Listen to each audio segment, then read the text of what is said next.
Alhamdulillah, segala puji-pujian bagi Allah Subhanahu wa taala kerana dengan limpah kurnia dan pilihannya, maka pada malam ini kita sekali lagi dipilih untuk bersama-sama berada dalam satu pengajian, iaitu pengajian kitab Kifayatul Muhtaj, yang mana pengajian ini sudah masuk kali yang keempat, dan kitab ini membicarakan peristiwa Isra' wa Mi'raj dari mula sampailah ke akhir.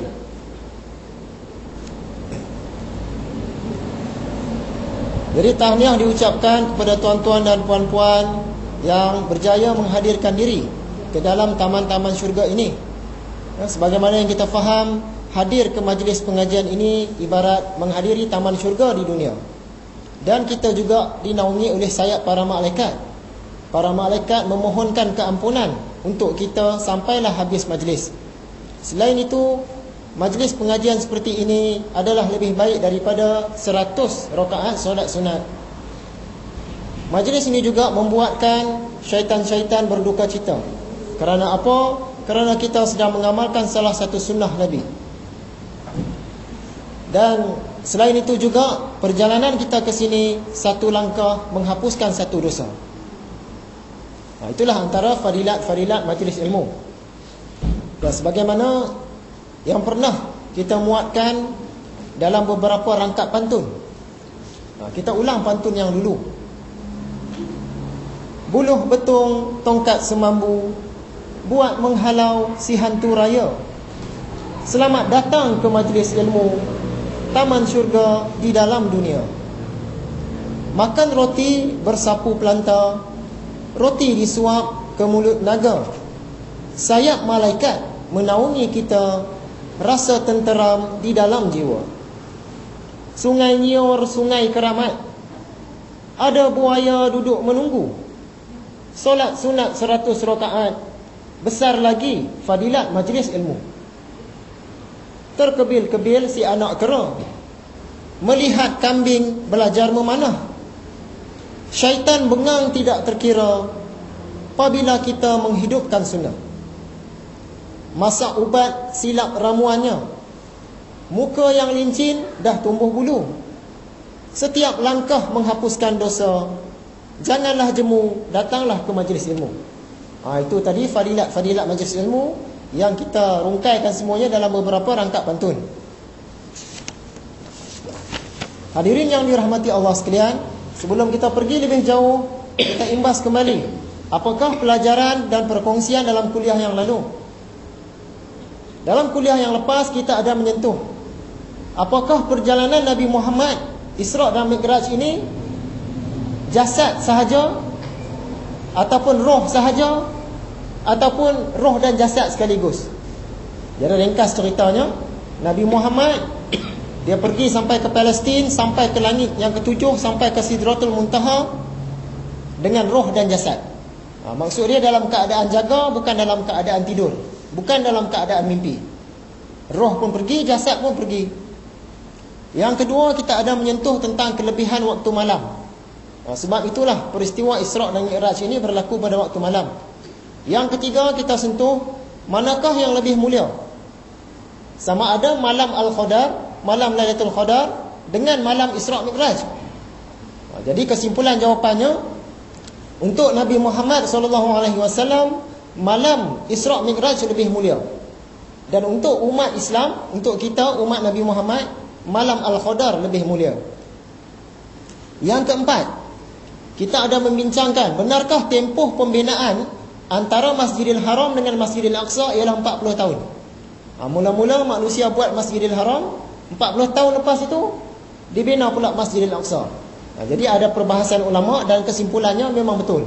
40 tahun selepas dibina Masjidil Haram, dibina Masjidil Aqsa. Yang kelima, kita ada sentuh tentang kehancuran Masjidil Aqsa. Sebelum zaman Nabi Isa dah pernah hancur sekali, dilanggar oleh tentera daripada Rom. Kemudian pada zaman khalifah-khalifah pernah hancur juga akibat gempa bumi. 2 kali pernah hancur. Yang dibina sekarang ni, yang dibina kali terakhir sampai sekarang ni lah. Dan mungkin satu hari nanti akan hancur juga.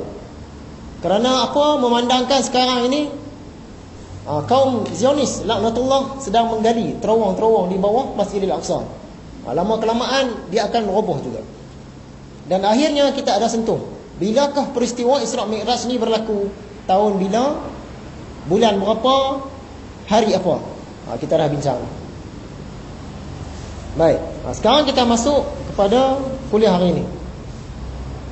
Kita sambung kalam Syekh Daud Fatani.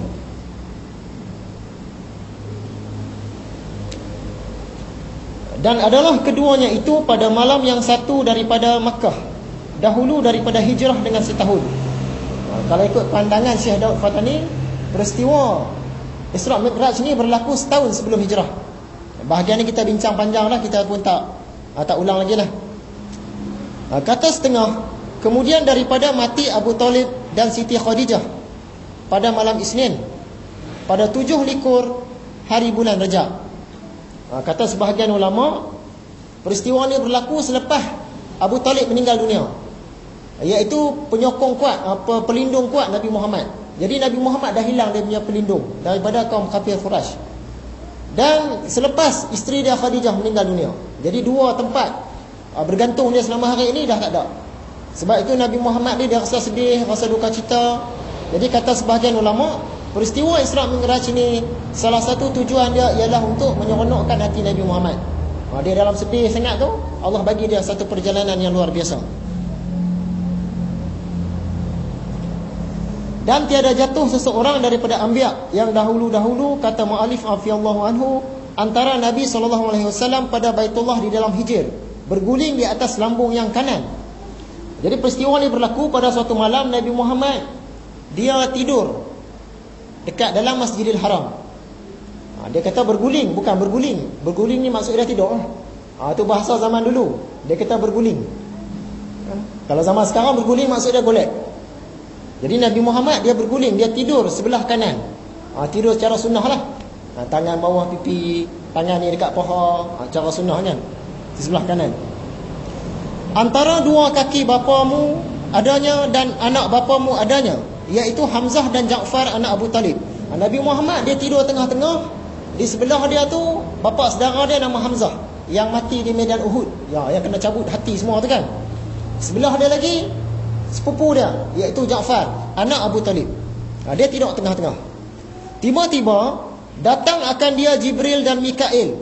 Datang dua orang malaikat dan satu malaikat, 3 orang malaikat.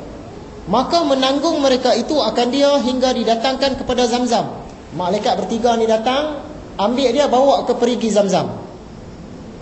Maka melentangkan mereka itu akan Nabi SAW atas belakangnya. Dia maksud dia ditelentangkan di bawah lah.